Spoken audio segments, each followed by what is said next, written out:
Hello everyone and welcome back to another video on the channel. Today we're going to be talking about The Mandalorian Season 3, Episode 5 called The Pirates. Now this is an episode that I think everybody's going to really enjoy because this is kind of the culmination of the 4 episodes that we've gotten thus far this season. And it has a lot of payoff for different storylines that we've kind of explored throughout these 4 episodes. That maybe this payoff is a little more delayed than some people might have liked to have, but I think things are culminating in a very interesting way this season. So we will be talking about spoilers for this episode. So if you have not seen Episode 5 yet on Disney+,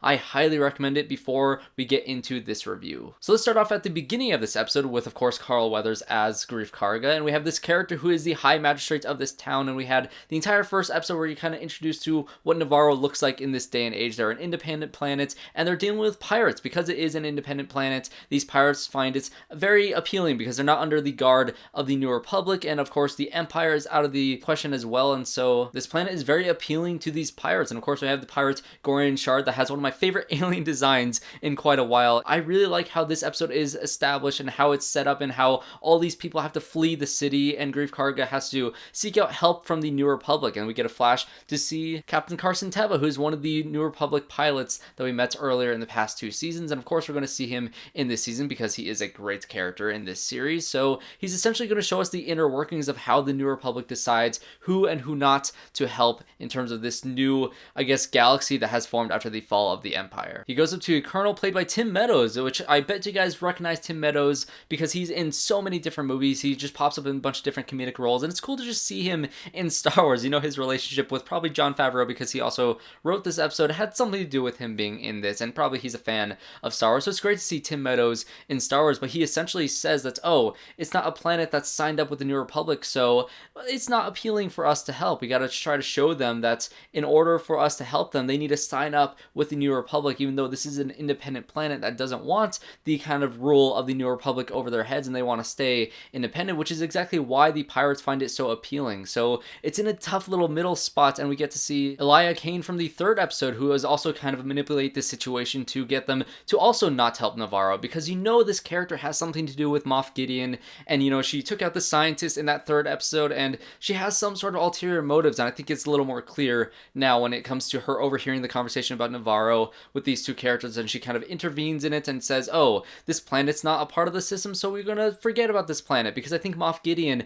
wants something to do with the Mandalorians. Because also when we see the end of the episode, which I know I'm skipping around to kind of talk about this whole thing with Moff Gideon, you see the ship that he escaped from, because there's kind of been rumors that Moff Gideon never got to trial and that he escaped in some sort of way on the prison transport, and of course that's what happened. We get to see in an almost horror-like scene Captain Teva reach this abandoned ship that's all blown up and destroyed from the outside, and he sends a little drone in there to kind of inspect it, and the tension and the kind of suspense in this scene that is kind of all hinging upon whether or not Moff Gideon is in that ship, or if that was his ship, is terrifying to see. And when you get to see this little shard in the back of the ship and to see that it is a Mandalorian shard, I think the Mandalorians are being set up by Moff Gideon. And I find this storyline very interesting because, for one, Moff Gideon has been the main big bad from the very beginning of this show, so it's great to see that he has some sort of play into what's going on right now in this season, but also the fact that we also are tying that in with the rise of the First Order, which is also really interesting because, of course, we know what happens in the timeline of Star Wars. We know the Empire fell, we know the New Republic formed after that, and of course the First Order rose underneath the ranks and took over and destroyed the New Republic. So how did that happen? How complacent was the New Republic in terms of seeing all these rumors and all these ways that they could have stopped the First Order from rising, and they could have stopped the Empire from forming once again, but again, they are very complacent in this episode and in this season so far. And of course we get to see characters like ELIA Kane that are kind of guiding them in that complacency. But getting back to the main storyline at hand with this episode, because it is called The Pirates, of course, since the New Republic is not going to help, we have Captain Teva go over to the Mandalorians to seek help because they know that Mando Din Djarin has a relationship with Greef Karga, so he knows that they will help this planet because he wants to help. He wants to try to figure out what is going on. He thinks he sees the the underground empire rising up from the bottom ranks, and he knows that his own New Republic is not going to help, so he thinks maybe the Mandalorians can help, so he goes to seek out them. He tracks them through R5, which I was wondering how in the world he found the Mandalorians in this secret little covert, but of course that's going to be the way that he tracks them down, and so he asks them for help, and the Mandalorians kind of all gather together in this cave, and they have a talking stick, which I actually think is pretty funny. And Din Djarin essentially gives his case as to why the Mandalorians should help them, even though they had their beef with Greef Karga, they had their, you know, underground kind of civilization in Navarro, and that they were never really welcomed there before. So there's a lot of debates of whether or not they should actually go. But when the stick goes and passes off to Paz Vizsla, you're worried that he's going to go against Din Djarin because of the way that he starts talking. But of course, we had that last episode, which is why that last episode is important with the character beats, is now he trusts Din Djarin. And when it comes to the last episode, I think that also bolsters the kind of complaints that I had with the timing of that episode with the length, because he even admits that they kind of gave up on trying to find his son. Even Paz Vizsla, the father of this kid, was saying, oh, this bird has got him, it got away, oh well, the kid is dead. But it only took, you know, Bo-Katan and Din Djarin to go after this bird to be able to have them actually fight for it. And so these Mandalorians are also kind of complacent when it comes to their own problems, but of course they have this new leadership with the drive of Din Djarin and this idea that they can get a new home on Navarro, which is also a very interesting storyline and plot progression that we get in this episode. But also Bo-Katan and the armor seeing the opportunity that Bo-Katan has to bring all the Mandalorians back together in this way and be a leader is also very interesting, because of course Bo-Katan is the one to come up with the plan of attack when it comes to the pirates on Navarro, and so we get to see the enactment of her plan. And we really get to see the last little bits that we haven't seen yet of the first trailer that was released for this season, so I really don't know what they're going to do for the next 3 episodes, because this is the episode where we get to see all the Mandalorians fly into Navarro and fight and attack the pirates on the ground, while we have Din Djarin in the N1 starfighter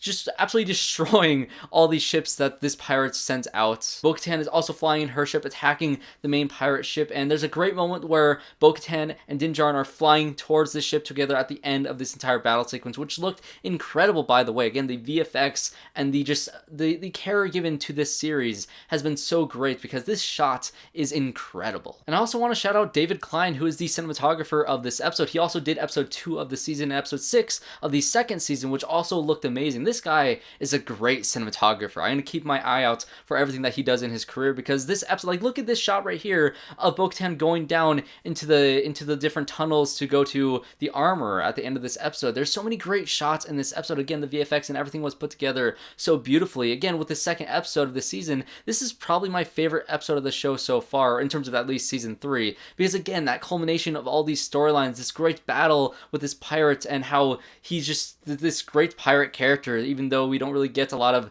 I guess, characteristics with him. He's just a really cool looking pirate. And of course we have that one guy, I think his name is Vane, that other goon that works for Gorian Shard. He's able to escape towards the end of this episode, and I think this guy has something to do with Moff Gideon. I think he's working for Moff Gideon some sort of way, because again, I think that he's trying to frame the Mandalorians in the eyes of the New Republic of why, you know, all these things are happening. I think the New Republic is going to think that the Mandalorians have something to do with the rise of the Empire and the escape of Moff Gideon because of that shard that was left. And I think that the New Republic is going to be pit against the actual Mandalorians by the end of this season, or by the end of maybe next season, or whatever it's going to be. And I think that's going to be the way. That's the only threats to Moff Gideon, really, that he has had so far are the Mandalorians, is Din Djarin. And so with this character knowing that his biggest threat at this point in this world is this group, and now they're going to rise once again, they're trying to reclaim Mandalore, something is going to have to take them out, whether it is the First Order and Moff Gideon and his armies, or whether he's going to try to get them to destroy each other with the New Republic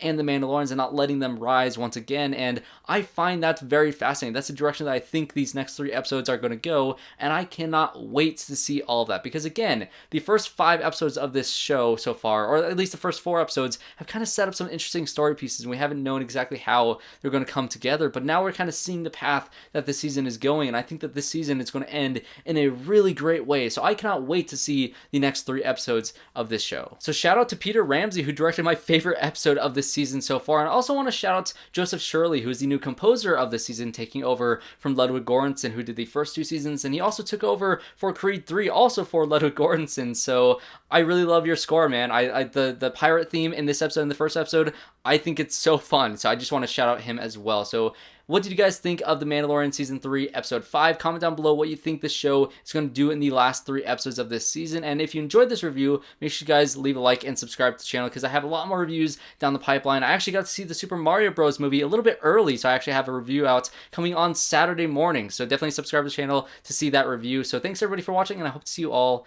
in my next one.